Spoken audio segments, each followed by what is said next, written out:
ලක්තුරුලතා මීමැසි පාලන ව්‍යාපෘතිය මගින් අද ඔබට විද්‍යාත්මකව මීපැණි ලබා ගන්න ආකාරය පිළිබඳව කුඩා වීඩියෝ එකක් කරන්නට අපි දැන් බලාපොරොත්තු වෙනවා.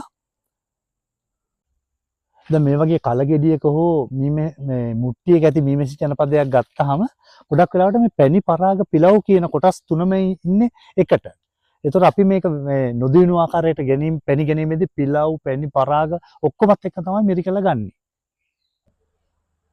දැන් ඔය කලගෙඩියක තියෙන මුට්ටියක තියෙන මීමැසි ජනපදයක් වගේ නෙවෙයි මීමැසි විද්‍යාත්මකව හදපු මීමැසි පෙට්ටියක පිලව් කොටසේ පිලව් පැණි කොටසේ පැණි විතරයි.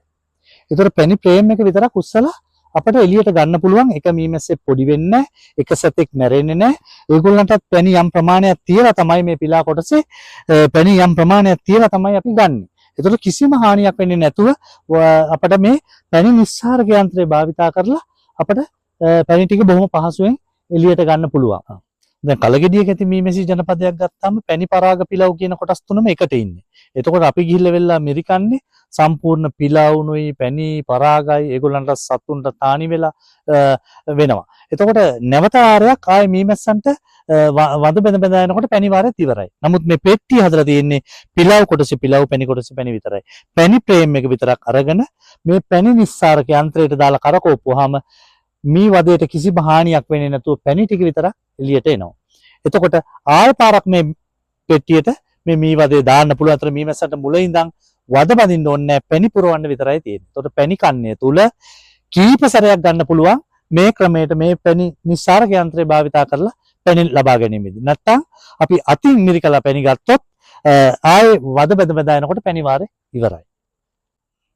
දැන් මේ පැණි නිස්සාරක යන්ත්‍රය හදලා තියෙන්නේ මේක අපි විද්‍යාවේදී කියනවා කේන්ද්‍ර අපසාරී බලය කියලා. ඒ කියන්නේ කරකෝනකට වීසු වෙන බලය. මෙන්න මේ බලය නිසා තමයි මේ පැණි ටික එළියට ඇදිලා වීසු වෙලා මේ බැරල් එකේ මේ ඇතුළු පැත්තේ වැදිලා පල්ලෙහාට බහිනවා. එතකොට වදයට කිසිම හානියක් වෙන්නේ නැහැ. අපි දැන් මේ වගේ දුම් විසුරුණයක් භාවිතා කරලා දුම් ස්වල්පයක් මේ ඇතුළට විදිනවා ඉස්සෙල්ලාම. ඊට පස්සේ මේ වහලේ අයිපත් කරලා මේ උඩ තියෙන කවුළු වලුත් දුම් ස්වල්පයක් ඇතුළට අපි විදිනවා. මේ දුම් භාවිතා කරන්නේ ඇයි කියන එක පිළිබඳව සහ අනිකුත් උපකරණ භාවිතා කිරීම නිවැරදි ආකාරයට භාවිතා කිරීම පිළිබඳව මම පසුවට වීඩියෝ එකක් කරන්න බලාපොරොත්තු වෙනවා. දැනට අපි මේ කටයුත්ත කරමු. මේ ආකාරයට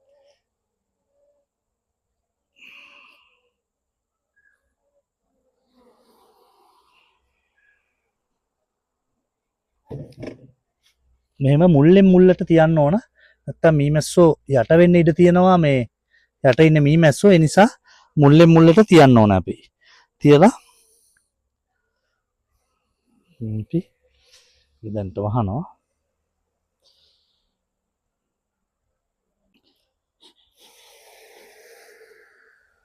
මේ විදිහට අපි ක්‍රමානුකූලව වදේ ගන්න ඕනේ. මේකට මේ වද ප්‍රේම් 8ම අවශ්‍ය නැහැ. 6ක් දැම්මත් ඇති. මේ 6ක් දැම්මම ගොඩක් ලොකුවට පුම්බලා හදනවා. මේකට නම් 8ම වැහලා තියෙනවා. නමුත් මේ විදිහට අපි හිමින් සැරේ වදිනවා.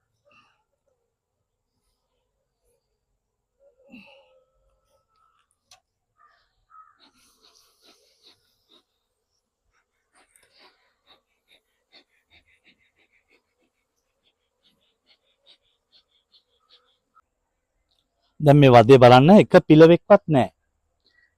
මම සමීප දර්ශනයක් අරගෙන පෙන්වන්න මේක. මේ එක පිලවෙක්වත් නැහැ. අපි මේ වගේ බුරුසුවක් ආධාරයෙන් මේ ඉන්න මීමැස්සෝ ටිකත් අපිට ඕනනම් අයින් කරගන්න පුළුවන්. මෙහෙම ගසපුවාම මෙහෙම යනවා. ඒගොල්ලෝ යනවා. මේ ආකාරයට ඔහොම ගසපුවාම බුරුසුවක ආධාරයෙන් මෙහෙම මීමැස්සෝ ටික අපි අයින් කරගන්නවා. පහසුවෙන්ම අයින් කරගන්න පුළුවන්. අපි දැන් බලමු මේ වදය මේ පැණි වදය තරාදියට දාලා බලමු අපි කොච්චර ප්‍රමාණයක් මේක බර තියනවද කියලා.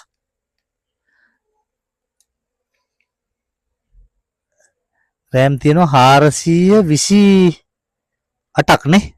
428ක් බර තියෙනවා.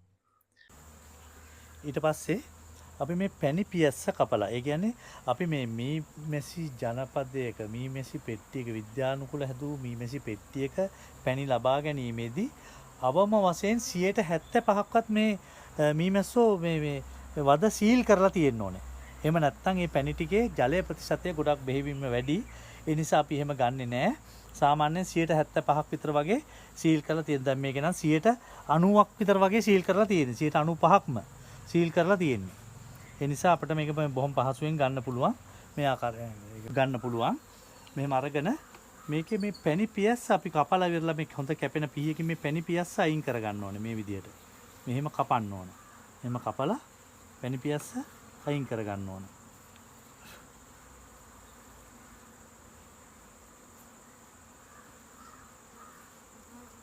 මේ විදිහට අයින් කර ගන්නවා මේකට.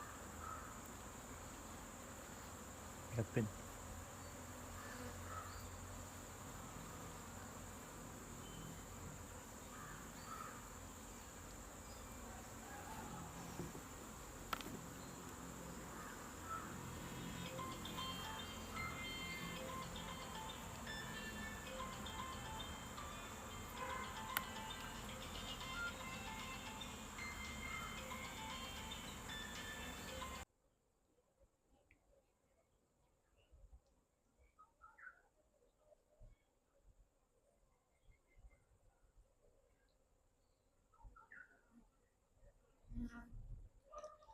මේ ආකාරයට අපි කපලා ඉවත් කරගන්න ඕනේ උඩ ඉටි ආවරණය.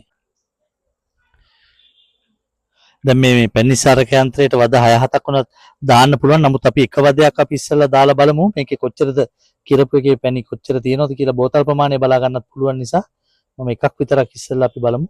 දාලා මේ විදිහට කරකවනවා. පැනිසාරක යන්ත්‍රයට දාලා.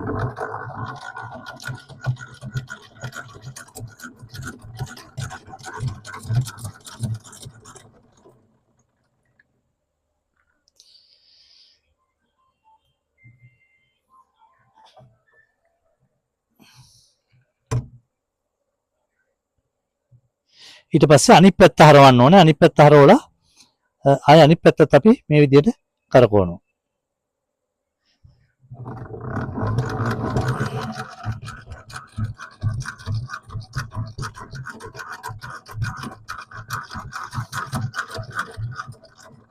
ඔයගේ ප්‍රමාණයක් කරකවපුවාම ඇති.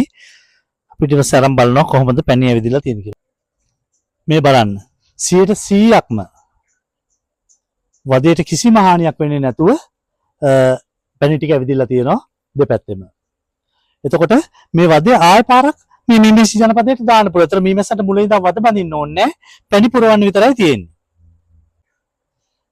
දැන් මේ තියෙන පොඩි කඩතොළු වගේ තියෙන ඒවා සාමාන්‍ය විනාඩි 20ක් 25ක් ඇතුළත මේක නැවත ප්‍රතිසංස්කරණය කරනවා මීමැස්සෝ. කරලා එතන ඉඳන් පැණි දාන්න පටන් ගන්නවා. දැන් මේ ජෝගුවේ තියෙන්නේ අපි මේ අර මී වදයෙන් ගත්තු පැණි ටික. ඒතර මේ පැණි ටික අපි දාලා බලමු කොච්චර තියෙනවද කියලා. මේ පිරිසුදු බෝතලයකට මේ වතුර කලවම් වෙන්න බෑ. හොඳට හොදලා වේලපු බෝතලයකට වෙන්න ඕනේ. නැත්තම් පැණි පැහෙන්න එක සිද්ධ වෙනවා. අපි දාලා බලමු කොච්චර ප්‍රමාණයක් තියෙනවද කියලා.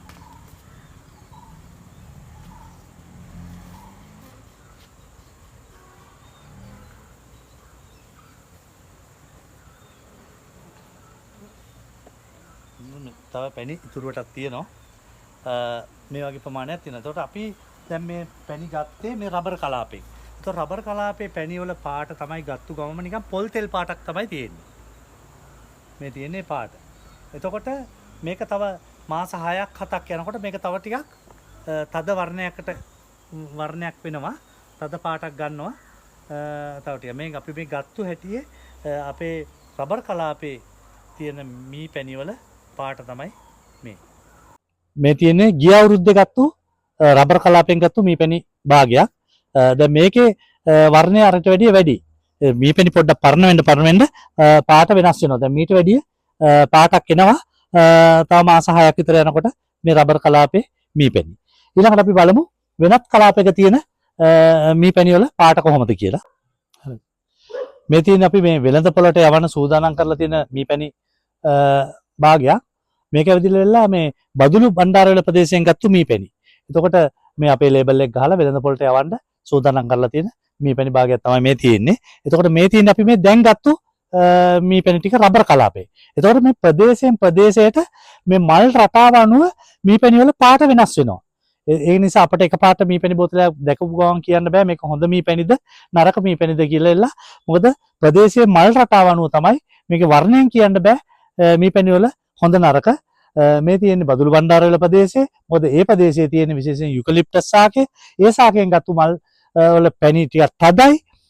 තද පාටක් ගන්නවා. එතකොට මේ රබර් කලාපේ රබර් ගහෙන් ගන්න පැණි තමයි මේ තියෙන්නේ.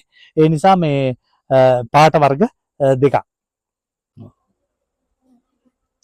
මේ තියෙන්නේ අර ඉස්සෙල්ලා ගත්තු වදේ හිස් වදේ. දැන් අපි මේ වදේ ආයෙ නැවත පාරක් මේ මීමැසි පෙට්ටියට දාපුවාම මීමැස්සන්ට මුලින් ඉඳන් වද බඳින්න ඕනේ නැහැ. මේක විනාඩි ගාණක් යන්නේ මේක රිපෙයාර් කරලා එතන ඉඳන් පැණි පුරවන්න පටන් ගන්නවා.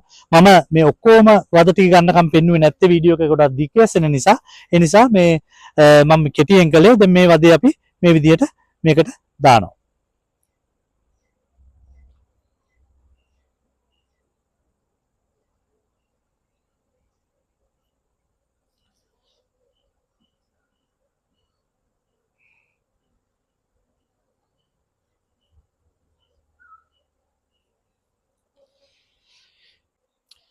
මෙතින් ඉස්සලා ඒ වද අයින් කරගන්නකොට කැඩිච්ච වද ඒ ඉටි ආවරණ අයින් කරගත්තු ඒවා තියෙන්නේ මේකත් අපිට සල්ලි හොයන්න පුළුවන් මගක්.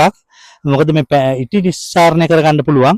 ඒ නිසා මම දැන් මේ ටික නම් මෙහෙම තිබ්බේ මේ ගෑවිලා තියෙන පැණි ටික මීමැස්සන්ට අරයි යන්න. නැවත දැන් ඒගොල්ලෝ ඇවිදිලා ඒ පැණි ටික අරගෙන යනවා. ඒ අරන් ගියාට පස්සේ මේ ටික අපිට නිස්සාරණය කරලා ඉටි හදා ගන්න පුළුවන්. අපි ඉටි නිස්සාරණය කිරීම පිළිබඳව සහ ඒවා වෙළඳ පොළට සූදානම් කරන්නේ කොහොමද කියන එක ආකාරය පිළිබඳව මා පසුව වීඩියෝ එකක් කරන්න බලාපොරොත්තු වෙනවා.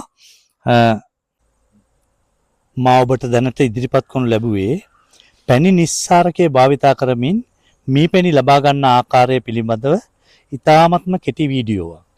මා ඊළඟට මීපැණි ඇසුරුම් කරණය හා වෙළඳ පොළට ඉදිරිපත් කිරීම, මීමැසි ජනපද ක්‍රමානුකූලව පෙට්ටිගත කිරීම, විද්‍යාත්මක මීමැසි පාලන උපකරණ හඳුන්වා දීම, මීමැස්සන් බෝ කිරීම, මීමැසි පාලනයේ අරමුණු ඇතුළුව අංග සම්පූර්ණ න්‍යායාත්මක හා ප්‍රායෝගික වීඩියෝ මාලාවක් ලක්තුරුලතා බිඟුපියස බී හයු හබ් වෙතින් ඉදිරිපත් කිරීමට බලාපොරොත්තු වෙනවා. දිගටම වීඩියෝ නැරඹීම සඳහා අපව සබ්ස්ක්‍රයිබ් කරන්න.